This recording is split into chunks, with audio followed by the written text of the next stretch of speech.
श्रीलंका तीसरे टी20 इंटरनेशनल और टी20 सीरीज में कैसे हुआ पूरी तरह से चित, भारत ने कैसे दिया उसको पिट, आज आपको बताऊंगा। वैसे क्यों हुआ ऐसा? क्योंकि ये सूर्या की कप्तानी की चमक है, न्यू टीम इंडिया की धमक है। जी हाँ, भारतीय क्रिकेट टीम ने मानो हारना छोड़ दिया है और जीत की उसे आदत सी लग गई है। अगर हम बात करें तीसरे टी20 इंटरनेशनल और टी20 सीरीज की, तो उसमें आप देखते हैं कि भारतीय टीम ने कई प्रयोग किए, कई प्रमुख खिलाड़ियों के बगैर और कुछ प्रमुख खिलाड़ियों के रिटायरमेंट के बाद भी भारतीय टीम ने 3-0 से श्रीलंका का सफाया कर दिया टी20 सीरीज में।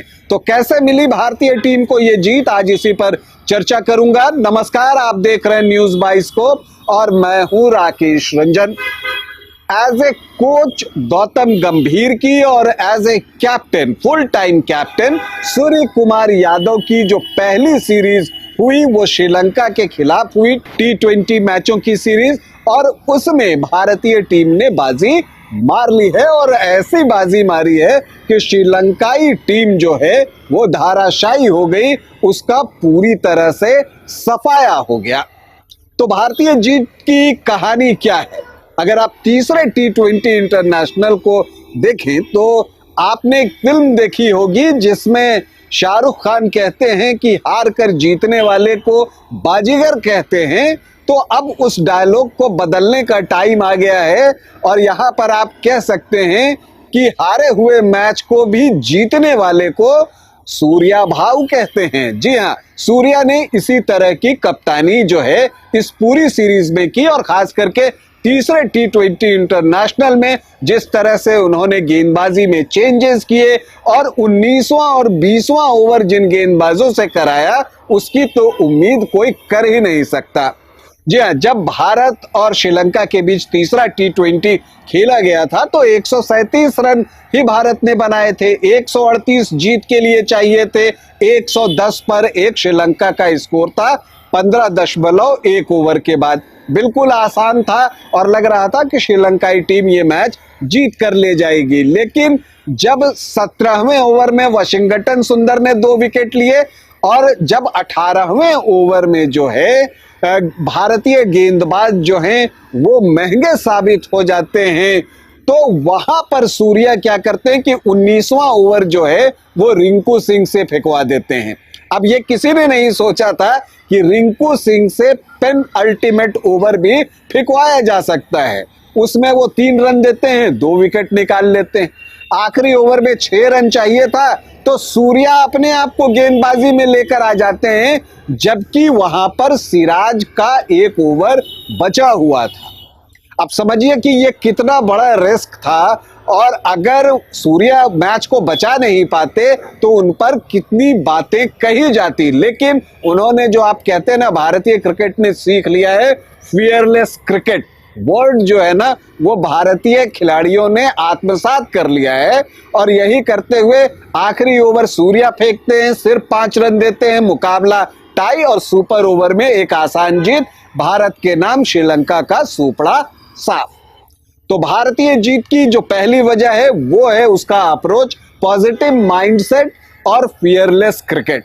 ये आपने देखा कि विकेट भी गिरते हैं तो अब भारतीय बैटर्स रन बनाने जाते हैं, जोखिम लेने से चूकते नहीं। अब तक बल्लेबाजी और गेंदबाजी में हमने देखा था, अब तो हम ये कप्तानी में भी देख रहे हैं कि सूर्या अपनी बल्लेबाजी की तरह ही अपनी कप्तानी भी कर रहे हैं। जैसे वो बल्लेबाजी में अतिरिक्त जोखिम उठाते हैं, वो कप्तानी में भी अतिरिक्त जोखिम उठा रहे हैं और वो एक नई तरह की कप्तानी आप कह सकते हैं कि इस सीरीज में करते हुए दिखे हैं। इसके अलावा अगर भारतीय जीत की बात कीजिए तो देखिए भारत का बेंच स्ट्रेंथ भी बहुत मजबूत हो गया है। जब तीसरा टी20 इंटरनेशनल खेला गया तो उसमें कितने खिलाड़ियों को रेस्ट दिया गया? ऋषभ पंत नहीं थे, हार्दिक पांड्या नहीं थे, अक्षर पटेल नहीं थे, अर्शदीप सिंह नहीं थे, जिन्होंने पहले 2 टी20 इंटरनेशनल खेले थे। और अगर इसमें आप और नाम जोड़े इस सीरीज में तो आप देखिए रोहित शर्मा, विराट कोहली, रविंद्र जडेजा ने रिटायरमेंट ले लिया तो वो नहीं खेल रहे हैं। इसके अलावा इन 4 खिलाड़ियों की चर्चा मैंने अभी की, ये 4 भी आपको नहीं खेल रहे हैं।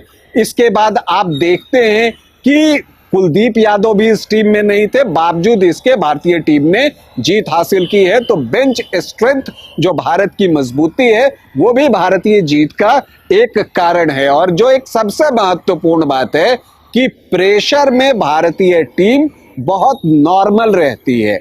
वो प्रेशर के क्षण जो हैं इसके लिए एक सामान्य सी बात हो गई है, क्योंकि अब टीम ये मानने लगी है कि जब आप मैच खेलते हैं तो दबाव आएगा, लेकिन उसे आप एक सामान्य तौर पर ही ले सकते हैं, उस दबाव को आप ओढ़ नहीं सकते। और यही वजह है कि जब आप तीसरे T20 इंटरनेशनल में देख रहे होंगे तो सूर्या के चेहरे पर वो तनाव नहीं था, बल्कि वो मुस्कुराते हुए दिख रहे थे।